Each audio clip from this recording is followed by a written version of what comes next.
Hello viewers, I doctor S K Lal welcome you all in my YouTube channel. मेरे YouTube channel में आपका बहुत बहुत स्वागत है। अगर आप इस चैनल पर नए हैं तो चैनल को लाइक शेयर और सब्सक्राइब कर लें। आज का टॉपिक बहुत दिलचस्प होने वाला है। आज हम चांदी के बारे में आपको जानकारी देने जा रहे हैं।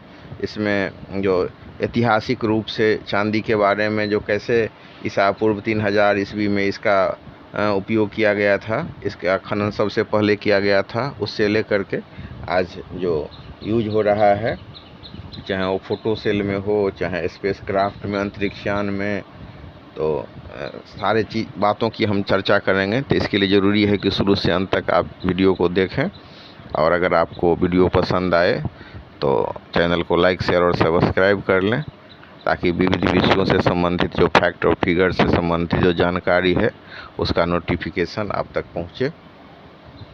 तो आज हम देख रहे हैं कि चांदी की कीमत कितनी बढ़ गई है और कितना ज़्यादा इसका मांग है। अगर मतलब एक आंकड़ा की बात करें तो एक ही आंकड़ा के हिसाब से 2015 में चांदी का वैश्विक खनन 89.7 करोड़ औंस था, जबकि 2023 में यह 82.4 करोड़ औंस ही रह गया। लेकिन मांग में लगातार वृद्धि हो रही है।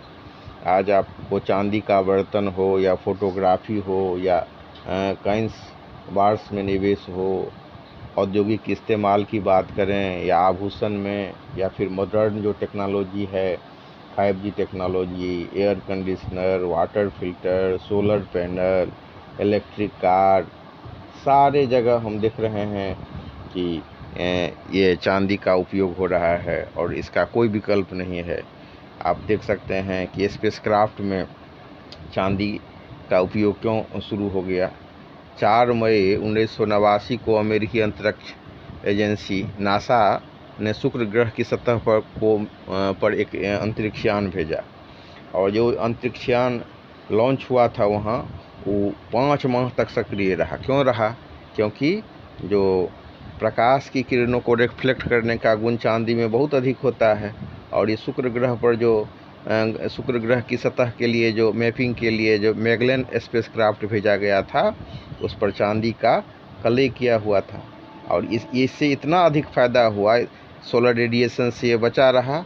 और मतलब इस पर जो कलय किया गया था, तकनीकी भाषा में अगर हम कहें तो उसको हम कह सकते हैं कि स्पेसक्राफ्ट के ऊपर सिल्वर कोटिंग की गई थी। तो ये क्या किया कि तेज तापमान से बचाया स्पेसक्राफ्ट को, और 5 महीना तक ये काम करता रहा। तो आज हम देख सकते हैं कि स्पेसक्राफ्ट में भी इसका कितना यूज होता है।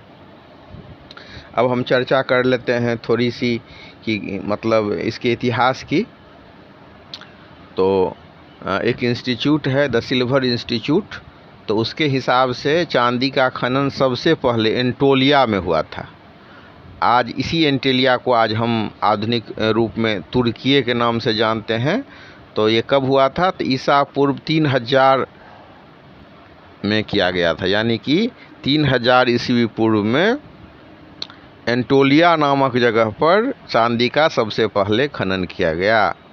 और अगर हम ग्रीक सभ्यता की बात करें तो ग्रीक सभ्यता के विकास में भी चांदी का बहुत अहम योगदान था। 1200 ईस्वी पूर्व तक यूनान का किलोरियम माइंस चांदी के उत्पादन का प्रमुख केंद्र थी। 100 ईस्वी में चांदी के खनन का प्रमुख केंद्र स्पेन बनाया, जहाँ से रोमन साम्राज्य को चांदी की आपूर्ति होती थी। बाद के वर्षों में रोमन साम्राज्य के व्यापारियों ने भारत सहित एशियाई देशों में आने वाले मसाले के बदले में चांदी का व्यापार हुआ। एक बहुत ही चर्चित आर्टिकल है, जब हमने रोम का मूल्य चुकाया था, तो भारतीय मसाला सब इतना लोकप्रिय हुआ करता था कि मसाला के बदला में लोग यहाँ से जो व्यापारी लोग थे तो जाते थे दूर दूर तक, और वहाँ से मसाला पहुँचाते थे, और मसाला के बदला में चांदी लेकर के आते थे। फिर अगर हम स्पेनिश साम्राज्य की बात करें तो 16वीं सदी में बोलिविया स्पेन का एक उपनिवेश था। उसके दौरान बोलिविया में चांदी की ऐसी खदान मिली कि उसने पूरे स्पेन साम्राज्य के दिन ही बदल दिए। बोलिविया के शहर पोटोसी में केरो रिको नामक पहाड़ी क्षेत्र में ये खदान मिली। इस खदान से 1545 ईस्वी में खदान की शुरुआत हुई, खनन का कार्य प्रारंभ हुआ। 200 साल तक इसमें से इतनी चांदी खुदाई की गई कि मतलब चांदी उत्पादन में यहाँ का हिस्सा 80% तक हो गया था। लेकिन मतलब इसका डार्क पहलू ये है कि इसमें जो मजदूर सब थे, उनसे जिनसे इतना काम लिया गया खनन का, उनके सुरक्षा, उनके स्वास्थ्य, उनके मेहनताना पर्याप्त मात्रा में नहीं दिया गया और 2 लाख से अधिक श्रमिकों की मृत्यु हुई थी।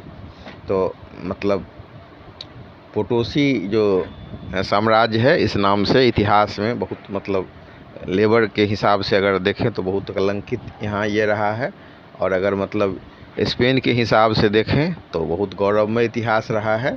जो 200 सालों तक ये जो पोटोसी में कैरो रिको नामक जो एक पहाड़ी क्षेत्र से जो खदान हुई, तो 80% पूरा चांदी उत्पादन में इसका हिस्सा हो गया। तो इस हिसाब से चांदी उत्पादन में इस खान का कैरो रिको पहाड़ी क्षेत्र का ये खदान बहुत चर्चित रहा।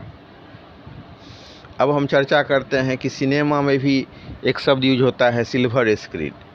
तो सिल्वर स्क्रीन क्यों यूज होता है? क्योंकि प्रकाश का जो सबसे अच्छा परावर्तक चांदी को माना जाता है। ऐसा माना जाता है कि चांदी ही मतलब एक ऐसा धातु है जो 95% तक प्रकाश को परावर्तित कर देती है, यानी कि रिफ्लेक्ट कर देती है। तो परावर्तन के नियम में हम जानते हैं ना कि जो वो परावर्तन होता है, प्रकाश की किरणें जब किसी परावर्तक सतह पर होती है और फिर उससे जो प्रकाश के किरणों के लौट जाने की घटना को ही प्रकाश का हम परावर्तन कहते हैं। तो ये भौतिकी का विषय है। तो प्रकाश का जो परावर्तन एक निश्चित नियम से हो, तो उसके लिए जो परावर्तक सतह है वो उसको बहुत अच्छा परावर्तक होना चाहिए। हम देखते हैं कि जो कांच होता है उसके पीछे में हम उसको रजतित करते हैं, मतलब उसको उस पर सिल्वर का लेप चढ़ाते हैं, चांदी की कलई करते हैं, तब वो दर्पण बन पाता है। और अगर हम धातु की बात करें तो सिर्फ अगर पॉलिश्ड चांदी हो तो पॉलिश्ड चांदी भी 95% तक प्रकाश को परावर्तित कर देता है, यानी कि रिफ्लेक्ट कर देता है। इसका इसी गुण का इस्तेमाल करके सिनेमा हॉल का जो पर्दा बनाया जाता था, तो उसमें जो प्रोजेक्टर के जरिए जिस पर पर्दा पर जो फिल्म दिखाई जाती थी, तो उसका पर्दा ऐसा होना चाहिए था जो प्रकाश के मतलब तस्वीर को ज़्यादा से ज़्यादा परावर्तित कर सके, ताकि जो तस्वीर था, जो चलचित्र था, जो हम उसमें जो चित्र देखते थे, उसकी क्वालिटी बढ़िया हो। तो उसके लिए उसको पर्दे को ज़्यादा चमकदार बनाया गया। अब ज़्यादा चमकदार बनाने के लिए क्या किया जाता? तो मेटेलिक सिल्वर से ही उसको कोट किया जाता था। इसीलिए जो सिनेमा का पर्दा है उसको सिल्वर स्क्रीन नाम दिया गया। और आज भी हम सुन सकते हैं कि सिल्वर स्क्रीन पर ये रिलीज हुआ। तो सिनेमा का पर्दा पर्याय हो गया सिल्वर स्क्रीन का। तो ऐसी महत्ता है चांदी की। ये गुण इसके अच्छा परावर्तक सतह होने के कारण हुआ।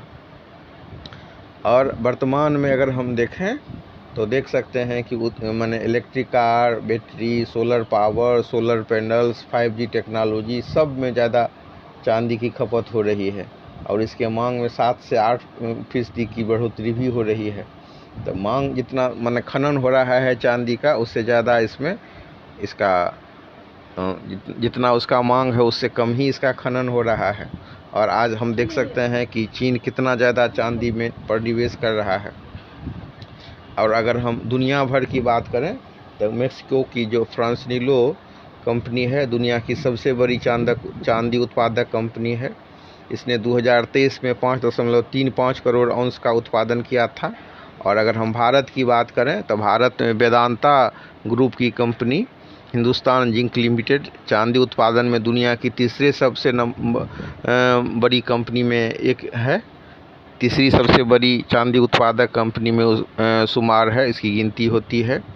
और भारत में अगर शीर्ष 5 राज्य की बात करें जो कि चांदी उत्पादन में अग्रगण्य है, तो सबसे टॉप में है राजस्थान, 43% ये चांदी का उत्पादन करता है। उसके बाद आता है आंध्रा 11%, तेलंगाना 6%, हरियाणा 5% और झारखंड में सिर्फ 4% ही चांदी का उत्पादन होता है।